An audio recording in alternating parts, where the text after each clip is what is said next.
हाँ, तो बच्चों चलते हैं नेक्स्ट टॉपिक की तरफ। जैसा कि आप लोगों ने कल पढ़ा था, classification in the process by which anything grouped into convenient category based on some easily observable character।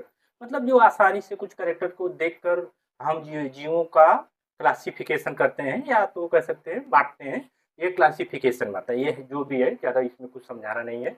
Next है taxonomy deals with the rule and principle of classification. मतलब कुछ रूल्स होंगे, प्रिंसिपल के आधार पर ऑर्गेनिज्म को पार्टिसिपेट करना, यह taxonomy में आता है। और मोस्ट और इम्पोर्टेंट जो टॉपिक है यह सिस्टमेटिक। सिस्टमेटिक मतलब कि किसी भी, कल समझाए थे ना कि कुत्ता, बिल्ली, बंदर, घोड़ा, फिशेज, जितने भी ऑर्गेनिजम्स हैं, इनको एक सिस्टम के तरीके से हम लोग पढ़ें या ऑब्जर्वेबल करें, यह होता है सिस्टमेटिक।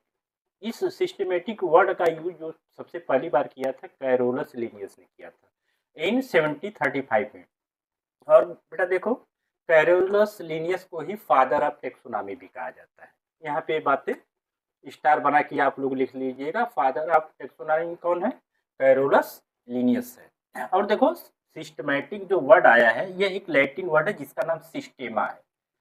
सिस्टमैटिक सिस्टमैटिक एक लैटिन वर्ड है जिसका नाम सिस्टेमा, इसी से सिस्टमैटिक शब्द आया है। इसका मतलब सिस्टमैटिक अरेंजमेंट ऑफ ऑर्गेनिज्म। मतलब जीवों को एक शिष्ट, जो जितने भी हम लोग देख रहे हैं, कुत्ता, बिल्ली, घोड़ा, फिशेज, स्नैक्स, बर्ड्स, प्लांट्स, इन सभी को सिस्टम की अरेंजमेंट किया जाए, उसी को बोला जाता है आपका सिस्टमैटिक। तो सिस्टेमा का मतलब है तो सिस्टमैटिक अरेंजमेंट ऑफ ऑर्गेनिज्म। अब देखो, आने वाले समय में या इस समय इसका बहुत ज्यादा उपयोग, तो scope of systematics was later large and taxonomy and phylogeny. ये है क्या? जैसे कि सिस्टमैटिक को हम लोग अगर समझना है, बहुत अच्छे तरीके से समझना है, तो इट इज फॉलोइंग 4 स्टेप। कितने स्टेप होते हैं? 4 स्टेप में। अगर कोई जीव आ गया, जैसे देखो ये ना, हम कहते हैं इसमें ये तो नॉन लिविंग है, तो पहली बार जब हम देखेंगे तो ये समझेंगे कि ये है क्या। तो ये कह रहा है कि पहले हम लोग को पहचानेंगे, आइडेंटिफिकेशन करेंगे। आइडेंटिफिकेशन से हम लोग क्या करेंगे? फिर नामनक्लेचर उसका करेंगे। नामनक्लेचर से फिर क्या करेंगे? क्लासिफिकेशन। और यह तुम्हारा आप लोगों का यह टेक्सोनॉमी में आता है। जैसे टेक्सोनॉमी समझो, समानता, विषमानता या किसी विशिष्ट लक्षण के कारण ऑर्गेनिज्म को सिस्टमैटिक तौर पे रखना, यह होता है आपका टेक्सोनॉमी। थर्ड हो गया। अब फोर्थ है स्टेबलाइजमेंट ऑफ इवोल्यूशनरी रिलेशनशिप। अब इसको समझो, मतलब कि हम लोग जैसे देखते हैं ना कि हम लोग पूछे कि हमारे पूर्वज कौन है, बोलोगे बंदर। बंदर गलत है ना।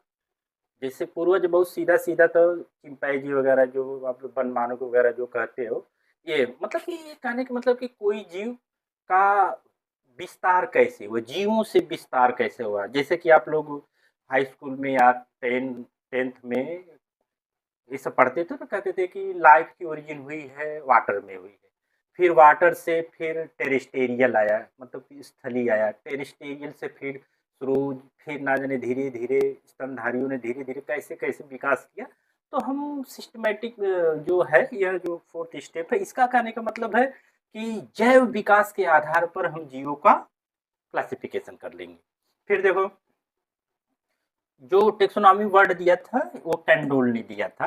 हमने बताया, ये स्टार लगा के लिख दिया है कि ये जो टेक्सोनॉमी वर्ड दिया था कैंडोल ने दिया था।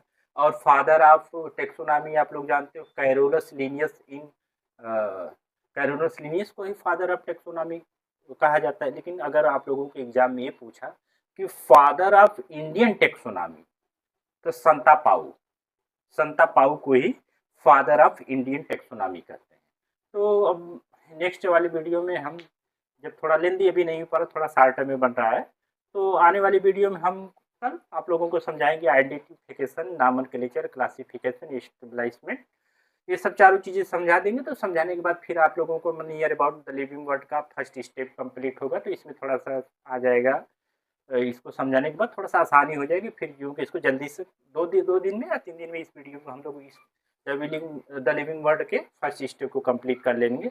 और आप लोगों को बार बार कमेंट आ रहा है कि सर फिजियो फिजियो फिजियो, तो इसको पढ़ाने के बाद अगर ये चैप्टर कंप्लीट हो जाता है तो मैं आप लोगों को फिजियोलॉजी का जो 11th का है फिजियोलॉजी को ही पहले कंप्लीट करेंगे। कंप्लीट करने के बाद फिर हम इसमें चलेंगे। हालांकि सिलेबस को हम पूरा कंप्लीट करेंगे, इसका टेंशन मत करो।